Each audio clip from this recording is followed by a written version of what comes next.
Hello, T-Gens. Welcome to Degenerate Takes NFL Championship Week recap and overreactions. I'm the Brofect1 AJ. Joining me as always, the man with the numbers, sportsbook whisperer, that college basketball guru, that daddy of the diamond. All hail King of the Links, Mr. Noah Engelbretson. Noah, how the hell you doing today, Bob? No, pretty good. Some nice little basketball. A couple nice little games here on a Monday night. Can't Hell yeah, complain brother. about that. Hell yeah. Hell yeah. Good games going around. Didn't even sweat today, though, Noah, right? No No, sweats not at going all. on. No, dude, Syracuse plus 5.5 was a lock from tip off. I ain't even worried. Go back if you're watching this tomorrow. Go back and look at the score. I mean, it was a tight fucking game, 5.5, right? Jesus Christ, Noah. That's what we call getting in there. Love it though. Yeah, love nothing more than sweating 2 free throws in a 4-point game at the end of the game when you got plus 5.5. Hey, I But mean, hey, it's we covered. sounds a hell of a lot better than moving. I'm moving right now. Like, obviously, I'm in a different studio now. We got a new setup. I'm still working on it, but I'm moving. My girlfriend's moving in, so big deal, and it's pretty good. But let me tell you, moving all day Saturday, moving all day Sunday, and then just sitting down to watch just the game. Literally, I sat down, watched the games, and I kept moving. But I mean, to watch that first game was almost more painful to watch that than moving. I mean, it was, but there was nothing they could do about it. We'll get into it. We'll get into it. Noah, it was a good weekend of football. All right, I'm not going to put it past it. I think we saw the teams that obviously deserve to go are going to go. Questionable stuff going around there, though, Noah. We got to talk about these refs, bro. I mean, I think we have been good as a sports show and as a podcast or channel or whatever the hell you want to call us. I don't even know what to call us half the time. I feel like we've done a good job, though. We did a really good job of staying away from, the refs are fucking us, I lost this bet because of a ref, blah, blah, blah, blah, blah, games are fixed. We stayed away from that top, and it's been very loud on the internet recently. But, dude, these refs fucking sucked this weekend. I mean, there's nothing the 49ers could have done. I mean, officiating wasn't god-awful in that game, but it was kind of bang your head against the wall football officiating. And then the nightcap, the AFC Championship game, biggest game. I mean, that was the game of the year. That should have been the game of the year. It was still pretty good, but, I mean, I don't know. I didn't like anything with the officiating. The fact that there was an extra down that was given. I'm sorry, the Chiefs were on offense, okay? I understand the fucking stadium is loud and everything like that, but I mean, the offense was working, and so the stadium is quiet. They're a good football community. They're good football fans. They know when to be quiet. They know when to be loud. And so the bullshit about not being able to shut down the play or anything like that, I saw them sprinting out there to stop a play earlier in the game on a false start. I mean, it's rough, bro. It's bullshit, and all of those officials should be fired. They can all kiss my ass, and I think the Bengals probably feel the same way. Yeah, I mean, in every game, you're going to have some good calls and some bad calls, and they usually even out. Whether or not they even out completely in a single game over the season, they even out. There's none of that. I'm not going to entertain the NFL's rigged argument. No, we will not even think about However, talking about that here. however, I will say I don't understand how you call an intentional grounding on Joe Burrow. And then the very next drive, Mahomes, in almost an identical play, does the exact same thing, and there's no penalty on that. That's just mind-blowing. Like, either call them both intentional grounding or don't call either of them. It's that simple. Terrible. But I'm not going to blame the refs for the Bengals losing and the Chiefs winning, because the Chiefs did outperform the Bengals in just about every category other than the scoreboard until the very end of the game. Yeah. And I completely agree with you there, Noah. And I'm not even saying that the officials they are the reason why the Bengals lost. They lost because they were outplayed yesterday by a better football team. Simple as that. But it was about the opportunities, It was about the opportunities that were taken away from the Bengals because of the lack of, competence in being able to do one's job. I mean, yes, the They got the first down off the 3rd and 18 or whatever it was, and then it was 3 and out there. They punted the ball. And I get that, but so much time passed. So much time passed in between when they should have gotten the first punt to when they got the second punt. That was good. I mean, so much time there had passed that it just hurt their play calling. It probably changed their play calling. They probably, NFL officials should not determine how a game ends. And I feel like even though, yes, the Bengals were outplayed 100%. No, I completely agree with you there. It still played a major outcome, and it was blatant. It was blatant to the point with the intentional grounding. I mean, it just unbelievable. I'm almost at a loss for words. And shout out to the NFL. We haven't talked about it much this year, but here we are with the games that matter the most, and now we're talking about it. And that's not how it should be. Yeah, I mean, like I said, my only big thing is like with those two almost identical plays, you can't call intentional grounding on one of them and not the other. No. Either call it on both or don't call it on either. But you know, if ifs and buts were candy and nuts, we'd all have a Merry Christmas, AJ. Yeah. We'd all have a very Merry Christmas, Noah. Oh man, let's talk about the games, bro, because there's a lot.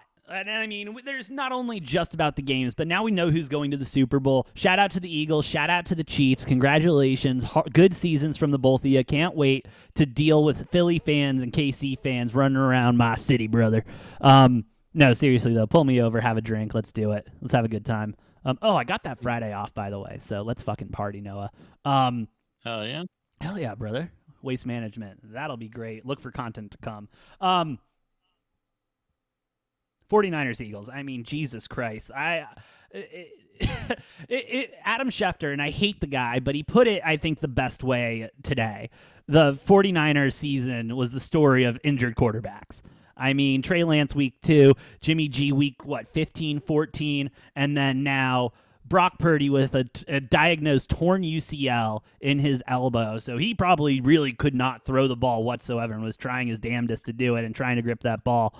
But I mean, at the end of the day, that's what the game came down to. The defense, the 49ers defense, shout out to them. They kept that game within manageable scoring with what that offense is capable to do. Shout out to the Eagles defense too, because they just didn't give them anything. They were like, beautiful, new guy coming in, let's eat him up, and they ate him up in the pocket. Shout out Josh Johnson, still in the NFL, 15-season career. Unbelievable. Probably coming to the Cardinals in the offseason because Kyler Murray's not going to be ready. So, Josh, I can't wait to have you here, bud. The Cardinals are so fucked, dude.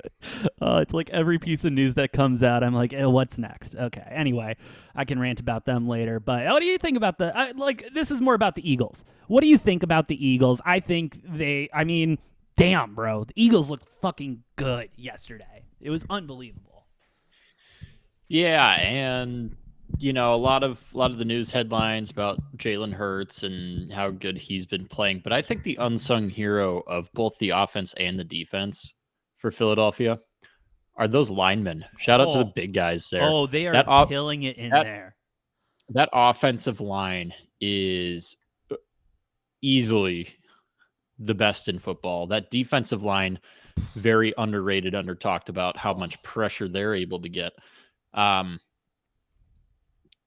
Yeah, I mean, dude, it's just they're just consistently winning in the trenches on both sides of the ball, which makes everything easier on everybody else. So, you know, that's the biggest thing about Philly for me is just offensive and defensive line play has been great. Yeah, and I mean, don't get me wrong. I know the 49ers went to their 4th-string quarterback, but the Eagles shut down that run game.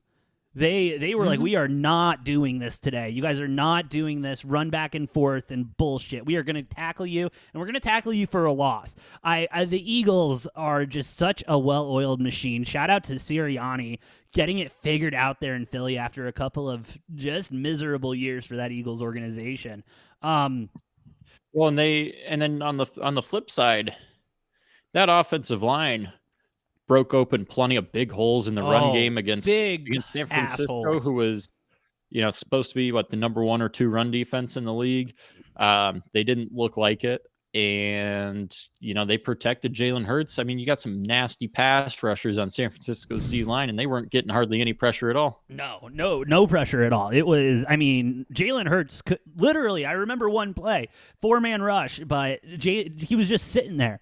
It felt like a fucking eternity. He was just in the pocket, didn't move from the pocket. He was just doing this little bounce thing, couldn't find anyone, and then he finally scrambled out there, but he had all the time in the world. It was unfreaking believable. Jalen Hurts is, I mean, can we say that he's the first quarterback out of Alabama in a long freaking time that actually delivers? Can we put that on him yet? Doesn't count. And obviously that debate's been hot in social media. My take on that is,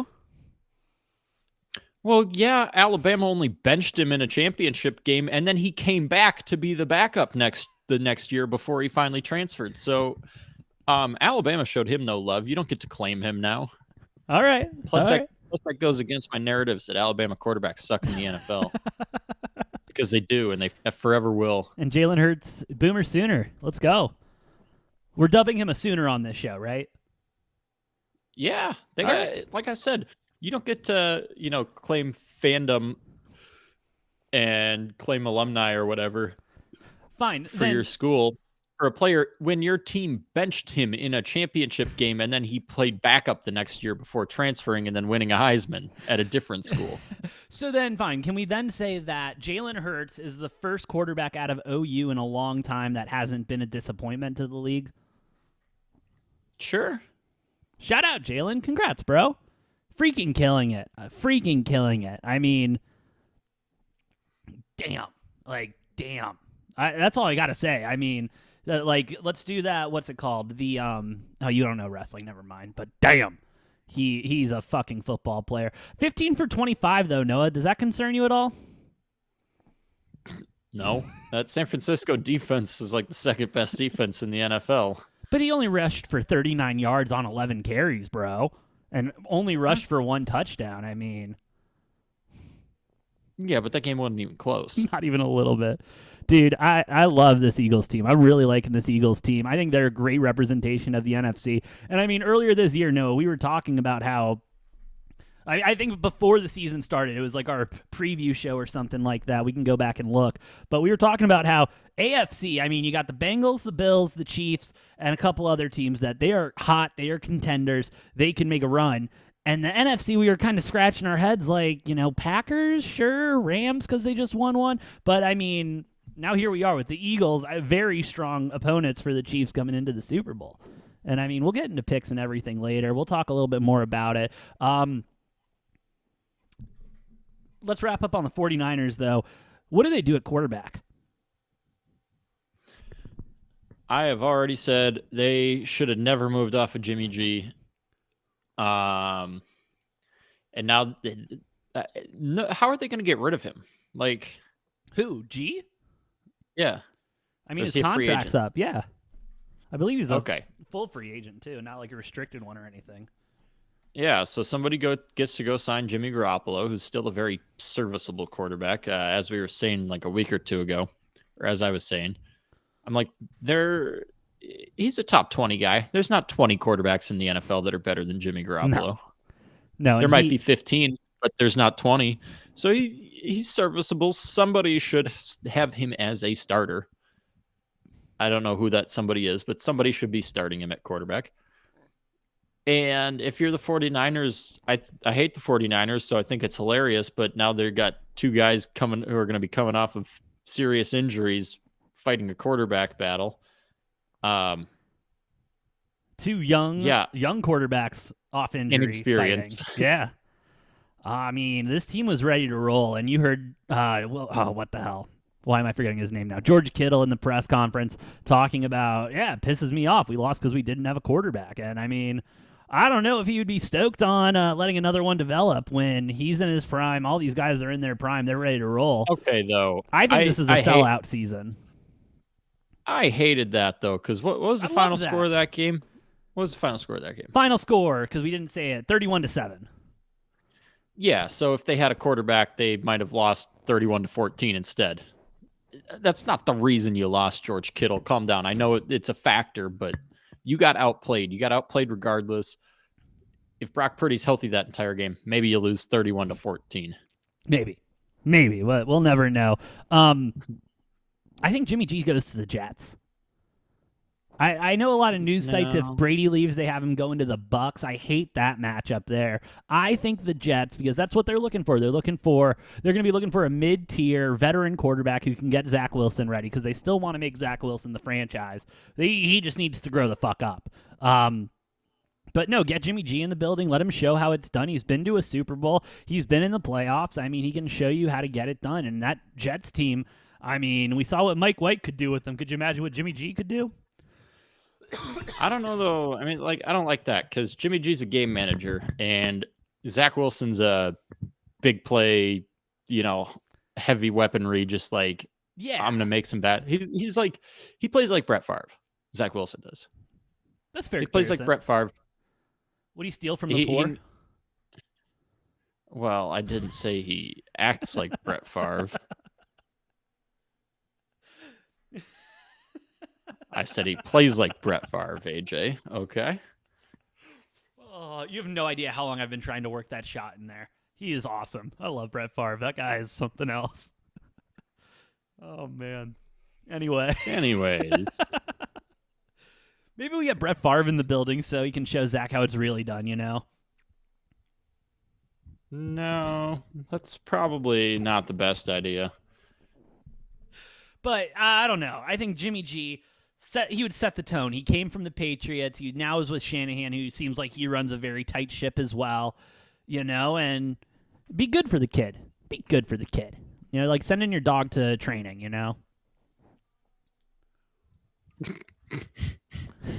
It is. I mean, he's your new puppy you spent a lot of money on, and you're going to have to spend a lot of money to upkeep him, a.k.a. his next contract, if you really believe he's the guy. And so, yeah, you got to send him to doggy daycare for a little bit.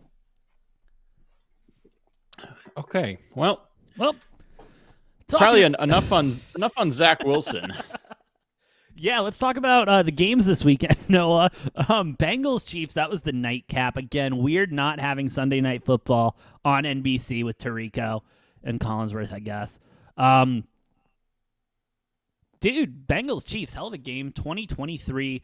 Bengals making it a game there at the end. We've already talked about the officiating. Let's go ahead and put that aside, Noah. The moment from the first drive, I was like, oh, I'm fucked. Like, I lost my bets. I'm screwed. And even in the fourth quarter when they were driving, I'm like, this is some Patrick Mahomes type bullshit here. This is the shit that I've been watching all season. They keep it close. They come back at the end, and that's what they did here. But the Chiefs did just look like the better football team. They looked like the team that was more prepared to come out, more prepared to win, and more prepared to go to the Super Bowl next week. And shout out to the boys. I mean, this was Patrick Mahomes' fifth AFC championship game in like 6 years or something like that. 5 straight. 5 straight, excuse me. 5 straight and AFC championship games. Jesus freaking Christ, they're doing something right over there. And that's in 5 years as a starter. Patrick Mahomes has never, as a starter, not made it to the AFC championship game. So he just thinks the seasons are this long. He's now made it to the Super Bowl 3 out of his first 5 years as a starter. He did sit that 1 year, so 6th year in the league. He sat 1 year behind Alex Smith. But as a starter, he is 5 for 5 in making the AFC championship game, 3 out of 5 making the Super Bowl. We'll see if he can make it 2 out of 5 winning the Super Bowl. And you know what pisses me off when you read off all of those stats, all of those accolades, everything like that? No, you know what pisses me off more than anything? What? He could have been a fucking Bear. He could have been a Chicago Bear. But no. No. Mitch Trubisky, he was the fucking future, Noah. Mitch Trubisky was the fucking future. You know my favorite stat I saw, though? What? My favorite stat with Mahomes, so this being his 5th AFC championship game, he's now 2nd all-time in touchdowns in the AFC championship game with 14, which is only 7 behind Tom Brady. Tom Brady had 21 touchdowns in 14 AFC championship games. Mahomes has 14 touchdowns in 5 of them. So I pick such bad teams to root for, Noah. I need to stop that. I need to stop that. It's terrible. It's okay. You you're used to the pain. So used to it, and like we were. Does it get any easier? So yes, I will say it does get easier because you can start reading through the GM and the head coach's bullshit a little bit better when they say this is a huge addition to the team. They're not going to produce anything for the season. When they say we know this is the guy to fix whatever problem that they have, they're going to make the problem a hell of a lot worse. And then when they're like, we're going to look for a head coach that fits the city or that fits the team, they're going to pick someone that is so on the opposite side of the fucking map. You have to get another map so that you can see where they're coming from, bro. But hey, the Cardinals, we're getting a new head coach. And a GM. We already got a new GM. Guy from the Titans who traded away A.J. Brown. Yeah. Yeah. That's the guy. And well, you know what? He's going to come in and trade D-Hop away. I'm fine with D-Hop getting traded. I'd be totally okay with that. Get us into a mini rebuild here because the whole team sucks as far as I'm concerned. So I would hate to waste. We already wasted one Hall of Fame wide receiver's career. Let's not waste another here, Cardinals. All right? I mean, poor Larry Fitzgerald. I wanted him to leave. I was like, he should just go to the Patriots, trade him midway of the season as a thank you for all your service to Arizona and let him get a ring. But nope. Shout out to him, though. Still a Cardinal. Still loves the city. Part owner of the Suns now. Shout out to him. Oh, yeah. Love that to see team it. still sucks. Love to see it. But, yeah, AJ, I mean, Chiefs obviously super legit. 5 AFC championship games in a row. 3rd Super Bowl appearance in the last 5 years. But the Bengals... They're here to stay. They're here to stay. They're a problem.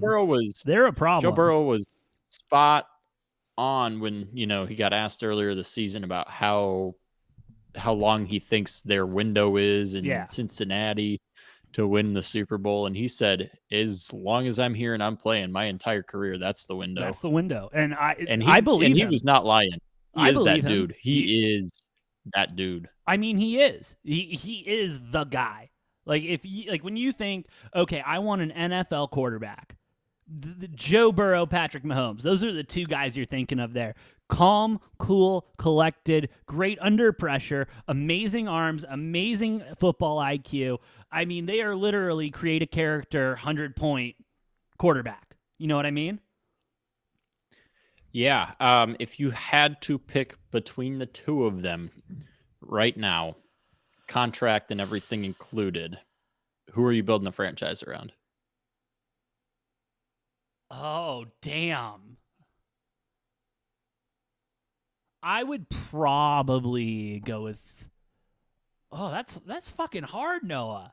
Because I would go with Burrow. I would go with Burrow.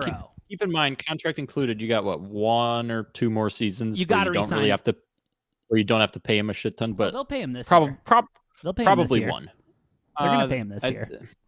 I feel like they probably ride out his because he's got this year and then his 5th year option on his rookie deal. So I feel like they pay him next year on his rookie contract, and then he'll get a massive contract. We'll see. And this is and that's a big deal because Burrow, as we saw Kyler Murray do before going into the last guaranteed year of his contract, can be like, I want to get paid. And the team's like, okay. And so I could see Burrow getting paid this year. Cincinnati would have to as well. They would have to. What are they going to do without Burrow? No. He is the Bengals now, and for good reason. I would probably go with Burrow, for the sole reason that so much of what Patrick Mahomes does reminds me a lot of Russell Wilson. Like, yes, he is a mobile quarterback and he can move and he likes to get out of the pocket and do all that improvisation and everything. But as we saw this year with Russell, and as we've seen the last couple of years with Russell, as you get older, you can't really do that anymore. You can't do it as much anymore. You can't do it as fast anymore, as quick anymore. And so, I mean, he's I would say Burrow's 27. No, I get it. I totally get it. But Burrow, if you're telling me I need to build a franchise around one of these quarterbacks, because both of these quarterbacks are going to be in the league 20 plus years. I mean, they're going to be like if they want to, they can both like with what modern health is and everything like that, TB12, all that bullshit. They could keep playing for forever. Probably not Joe Burrow because he got murdered the first 3 seasons, but they could play forever. I like what Joe Burrow does in the pocket. I personally like pocket quarterbacks more than I like running quarterbacks and quarterbacks like that. I think it's because I've had Kyler Murray on the team for 3 years now or 4 years now. But I would build around Joey. I would build around Joey B. I also like the way he smokes cigars. He seems like a good guy to smoke a cigar with, and I like my cigars. Yeah, I'd narrowly, I think, would pick Joe Burrow as well, only because Patrick Mahomes, granted, he hasn't had any serious injuries, but each of the last couple of years, he's had some little nagging things. Starting to pick up, yeah. And that makes me a little nervous right now. Could be nothing, but something to keep an eye on. Obviously, Joe Burrow, 4 years younger? Yeah. I don't know. Can't go wrong with either of them. But I was at work. I was at work today, and I'm I'm training right now for this new job, right? And so everyone in the class is a mom. I'm not even joking. Like they are all mothers to children, and so then there's me, this 26-year-old kid in there, and so they know I watch football, and they don't know this because I don't think I want to tell them about this because Jesus Christ, just having moms comment on our stuff, Noah, that would be bad. Hey, bring them on, baby. But they were this one was asking me that Joe kid, he's young. He looks like a child. And I'm like, yeah, I mean, he's like 24, 25, 23. And she's like, oh my God, how is he that young playing that good? That's what he does. I don't know what you want me to tell you. It was crazy, but I guess we're around it a lot more. I don't know. It was a weird interaction overall. Yeah, sounds like it. Mm-hmm. Dude, this training class, Jesus. I mean, it's fine, but fuck. A lot of kid photos I've seen. Of their kids, obviously. I don't. Yeah. Fucking A. I'm gonna stop talking. I'm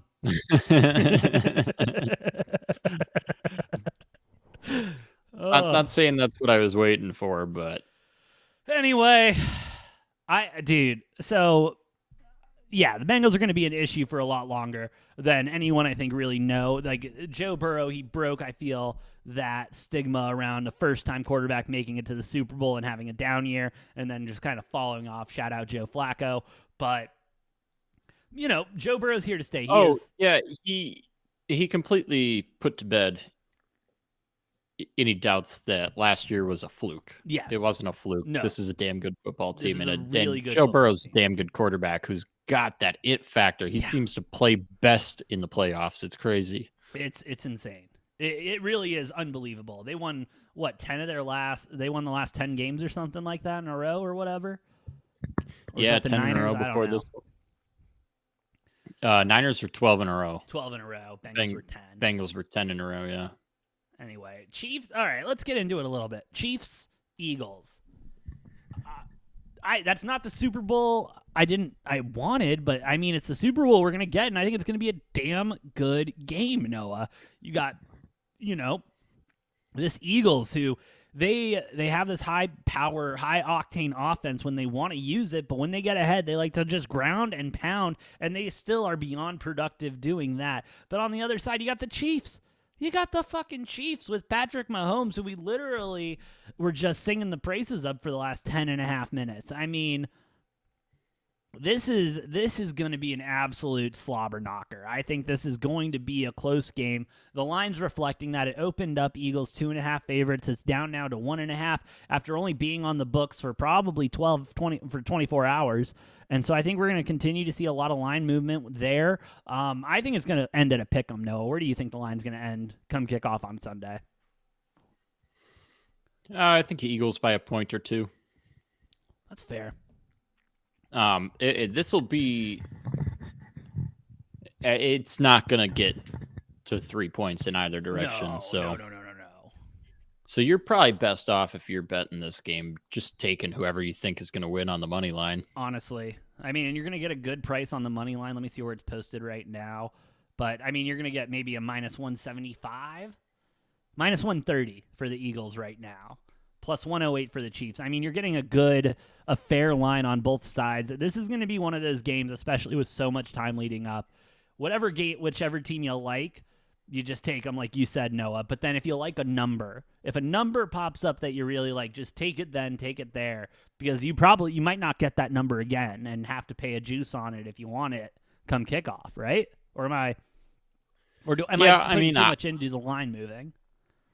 Yeah, I think so. I mean, I think I don't think it's going to move much from where it is right now. I think you just kind of, if you like a team, rather than risking it on like a 1.5, 2.5 spread, just take the money line. Just take the money line. I don't know. That's my advice, but you do whatever you want. Yeah, and now you're thinking, well, AJ, you just told us what to do. Why would we listen to the betting show? Because we're going to have props. It's the fucking Super Bowl. We're going to have props for days. I mean... we're going to have a special prop show for the Super Bowl. Super Bowl props are more fun than props on any other game, and we both know that. They're the best. I'm still doing the numbers on the heads and tails. All right, I did an experiment yesterday where I flipped a coin 50 times. Believe it or not, Noah, 25 times it came up heads. And you know what it came up the other 25 times? Heads? Tails. It was freaking unbelievable, Noah. It was freaking unbelievable. So we'll see. I'm still working on that prop. Gatorade color, I mean, I think it's going to be a red year if the Chiefs win. Probably blue if the Eagles win. I think they'll stick with that color scheme, but again, I'm still doing my research. It's never in sync with what color the team is. Like you got to wait for those Twitter leaks on somebody leaking what color Gatorade the team's like. Yeah, because we'll see. Because sometimes you hear that they're like, "Oh, this team's got these 2 color Gatorades in their coolers," but that's the problem too. Is most of these teams have two or 3 flavors of Gatorade in their coolers on the sideline. Yeah. So it's totally a gamble too. That's the stupidest bet ever because it's totally just a gamble of which cooler gets grabbed. That's worse than heads and tails. Yeah. At least heads tails, it's like playing roulette, right? Like fair. Gatorade color, you're blindly throwing a dart at a dartboard and hoping you're correct. Yeah, fair enough. Fair enough there. Well, gonna be a great Super Bowl. I'm super stoked for it. I'm excited for the game. I'm excited for the atmosphere here in Arizona. Gonna be a good time. Stoked for the waste management. That's gonna be fun leading up to the Super Bowl. Got anything else to say to the bros or the D-Gens? All 227 now. No, we got 227 subscribers now. Shout out to each and every one of them. Thank you so much for supporting the show. But you got anything else to say about Conference Championship weekend before we call it a night? Hey, man, I'm just hoping for a real exciting, good Super Bowl game. Could not give less of a fuck about the Pro Bowl, so maybe I'll watch just to get a little Peyton and Eli commentary because that's always entertaining. But I don't need to watch professional athletes play flag football. No, I don't. Not even a little bit. But hey, they're gonna try it out. We'll see how it goes. Yeah, I mean it's gonna be a good one. Gonna be a good one. And hey, if you think we're a good one, go ahead, hit that like, share, and subscribe button down below. Join the 227 D-Gens already here with us. Thank you again to all of those. Hit the link tree in the bio to go ahead and check out our social medias. Noah and I like to tweet. We like to do things like that, so go ahead and give us a follow there. Dude, yeah. Good stuff. With that being said, I'm the Brofect1 AJ. That's the Money Train Noah. We'll see you next time on Degenerate Takes.